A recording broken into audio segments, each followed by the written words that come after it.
asalaamaaleykum gars yi na ngeen def maa ngi leen di ziar bu baax a baax j'espère que yéen a ngi si jàmm waaw vidéo bi nag ay courrier AdSense quelques courrier bëriwul carte courrier AdSense yu fi ñëw ñu bëgg seen ay borom yëg ko ba pare après tam dañ la wax bu fekkee da nga bëgg récupérer sa courrier comme nii sa courrier di ñëw ci boîte bi nga koy mën a jot fii dañ la expliquer après ni ngay def courrier bi si njëkk mooy Mohamed Bachir Touré waaw Mohamed Bachir Touré ceeb courrier bi ñëw na ak Cheikh Awa Bala Fall moom courrier am ñëw na ak Ndeye Maguette Sembène moom tam courrier am ñëw na ak Mansour Al Amin waaw mu yokk ci 24 Mansour Al Amin 24 waaw moom tam courrier am ñëw na. am na tam loo xam ne bëgg naa ko wax tuuti muy courrier li nga xam ne moom mooy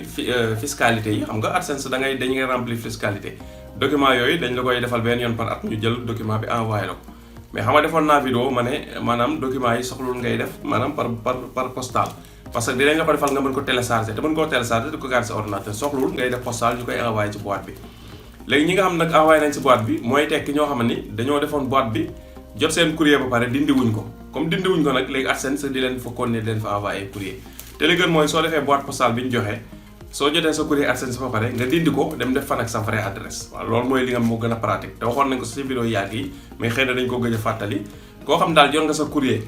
ba validé ba pare adresse bi nga def muy boîte postale bu jot sa courrier amatu fa benn njariñ mun nga ko dindi def sa vraie adresse voilà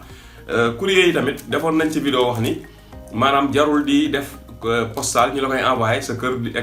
ak yu demee noonu quoi voilà parce que danga comme mun nga ko télécharger soxloo ko léegi loolu tam defoon nañ ci vidéo léegi ñaari vidéo yi dinaa ko def ci description vidéo bi vidéo bi jiitu mooy pour nga xam pour nga éviter lii courrier fiscalité di ñëw ci boîte bi mooy lien bi jiitu lien YouTube bi jiitu ci description bi mooy pour courrier yi nga xam nan ngay def ba éviter lii deuxième lien bi mooy nga xam nan ngay def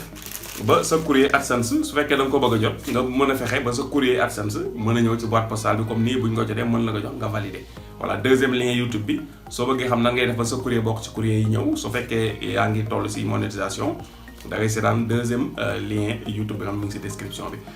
loolu moo nekkoon vidéo tay bi muy réception courrier AdSense kon ñu ngi leen di rendez-vous ba vidéo bi ñëw incha allah rabbi jërë ngeen jëf